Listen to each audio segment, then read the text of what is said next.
আসসালামু আলাইকুম। আজকে হচ্ছে শহীদ বুদ্ধিজীবী দিবস 14 ডিসেম্বর 2024। তো বুদ্ধিজীবী দিবস সম্পর্কে কিছু কথা না বললেই নয়, যেহেতু আমরা বিভিন্ন বিষয় নিয়ে কথা বলি। তো তারই পরিপ্রেক্ষিতে 14 ডিসেম্বর 1971 সালে কি ঘটেছিল এবং সেটার বর্তমান বাস্তবতার সেটার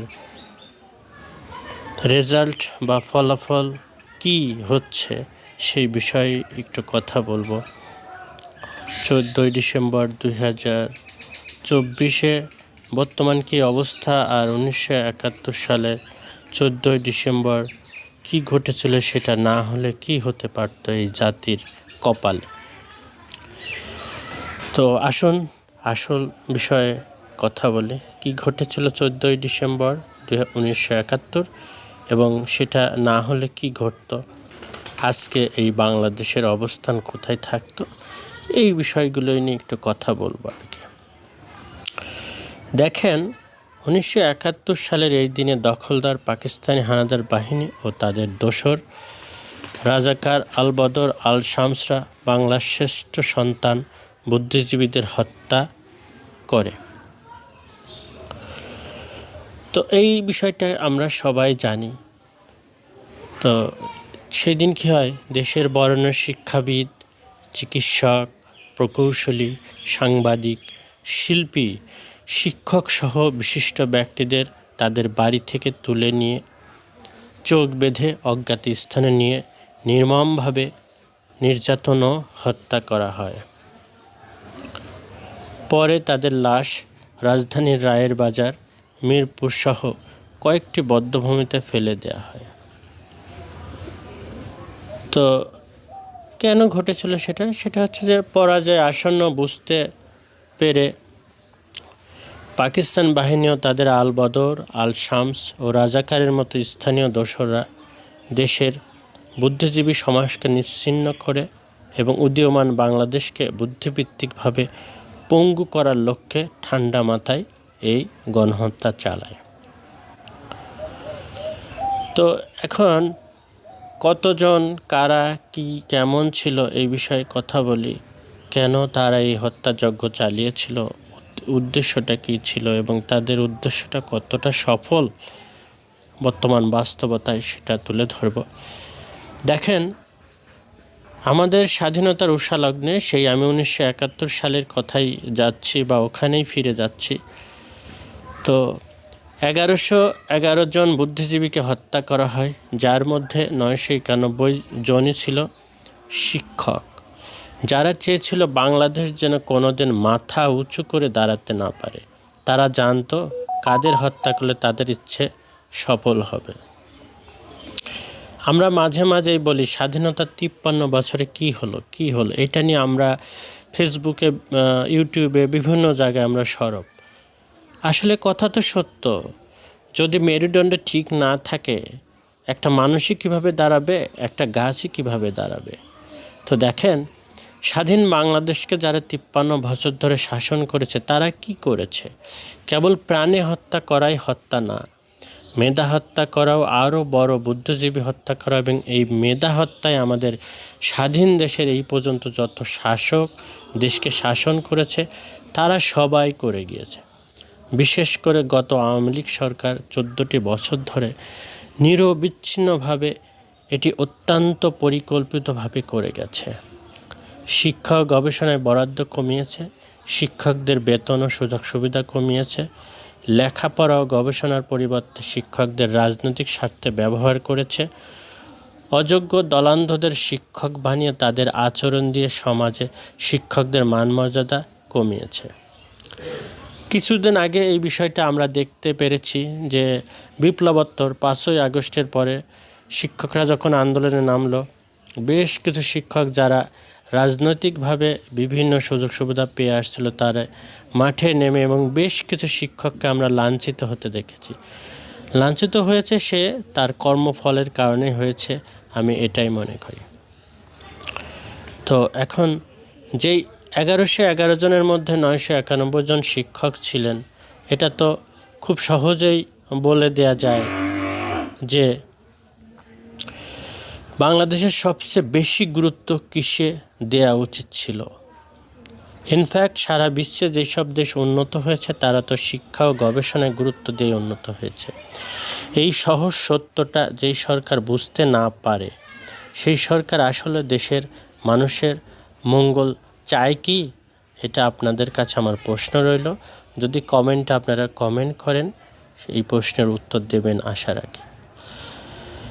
বুদ্ধিজীবীদের মধ্যে কারা ছিলেন তাদের নামগুলো আমি একটু বলতে চাই।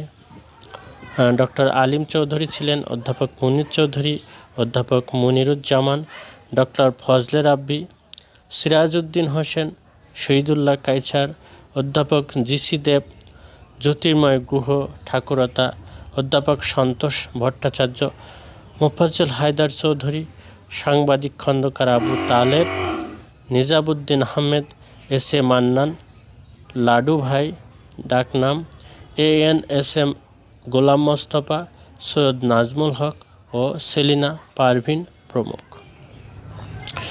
দেখেন, এইটা যদি না হতো, এই বুদ্ধিজীবী যদি হত্যা না করা হতো, যে 1111 জন বুদ্ধিজীবী যদি হত্যা করানো হতো ওই সময়, আমাদের দেশটা কোথায় যেত? এখন দেখেন, আমাদের পার্শ্ববর্তী দেশ মায়ানমার, তারপরে মালয়েশিয়া, তারপরে নেপাল, যে দেশগুলো আছে বাংলাদেশ ছাড়া আমাদের আশেপাশে যারা আছে তারা আমাদের চেয়ে কত আগায় গেছে।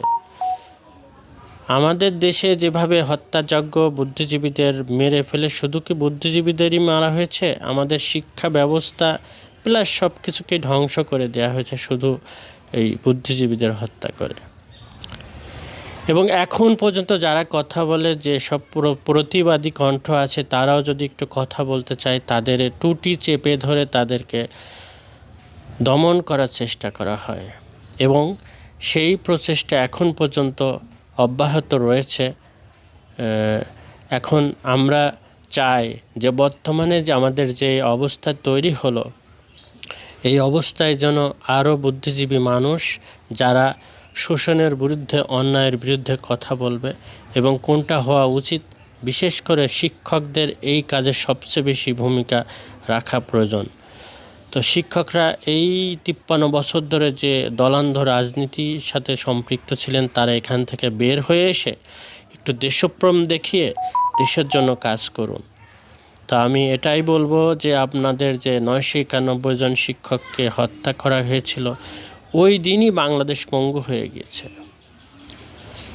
কারণ একটা দেশকে ধ্বংস করতে হলে সেই দেশের শিক্ষা ব্যবস্থা ধ্বংস করলেই যথেষ্ট, আর কিছু করা লাগে না। সেটার খেসারত আজকে 2024, 1971 সাল, এই যে 53 বছর ধরে আমরা দেখতে পাচ্ছি। মূল সমস্যা তো ওই জায়গায় হয়ে গেছে, যখন শিক্ষকদেরকে হত্যা করা হয়েছে, শিক্ষা ব্যবস্থা ধ্বংস হয়ে গেছে, এডুকেশন সিস্টেম কলাপস করেছে। তো এই সিস্টেমকে ডেভেলপ করতে হলে আমাদের অনেক কাজ করা প্রয়োজন, কিন্তু আমরা কাজ করতে গেলে আসে বাধা। কারণ যারা এদেরকে পরিকল্পিতভাবে হত্যা করেছে তাদের দোসররা এখনও বেঁচে আছে বা বেঁচে ছিল, এবং এটা শুধু বেঁচে ছিল না, তারা মারা গেলেও তারা পরবর্তী উত্তরসূরি রেখে যাচ্ছে এবং সেই উত্তরসূরিরা কখনোই এটা করতে দেবে না, এদেশের শিক্ষা ব্যবস্থাকে উন্নত করতে দেবে না। রাজনৈতিক ব্যক্তিত্বরা এই শিক্ষা ব্যবস্থাকে উন্নত করতে চান না, কারণ তারা জানেন সাধারণ মানুষ যদি তাদের অধিকার নিয়ে সচেতন হয় তাহলে তাদের রাজনীতি করতে সমস্যা হবে, তারা সমস্যায় পড়ে যাবে। এই জন্য শিক্ষা খাতে সবচেয়ে বেশি কম বরাদ্দ দেওয়া হয়, যাতে গবেষণার সুযোগ না তৈরি হয়। এই ক্ষেত্রে যদি মানুষ এগিয়ে আসে, তাদের রাজনীতি করতে প্রতিবন্ধকতা সৃষ্টি হবে। তাই আমি আহ্বান জানাবো যে রাজনীতি তো সবাই করলো, কম বেশি সব দলকে আমরা দেখলাম, এখন আমরা আমাদের দেশটাকে নিয়ে সুন্দরভাবে গঠন, সুন্দরভাবে পরিচালনা করার জন্য একটা রাজনীতি করি। সবাই তো তাদের রাজনৈতিক খেল দেখাইলেন, এবার আমাদের দেশপ্রেম নিয়ে, শিক্ষা ব্যবস্থা নিয়ে একটু রাজনীতি করেন। অন্য সব রাজনীতি বাদ দিয়ে অন্তত শিক্ষা ব্যবস্থার দিকে আপনারা একটু মনোযোগী হন। আমি এটাই বলবো যে যদি শিক্ষা ব্যবস্থাকে একেবারে রেডিক্যাল রিভার্স উল্টাভাবে যদি সাজিয়ে তোলা যায়, আমাদের দেশটা এখনও ঘুরে দাঁড়াবার অনেক সুযোগ আছে, অনেক অপরচুনিটি আছে।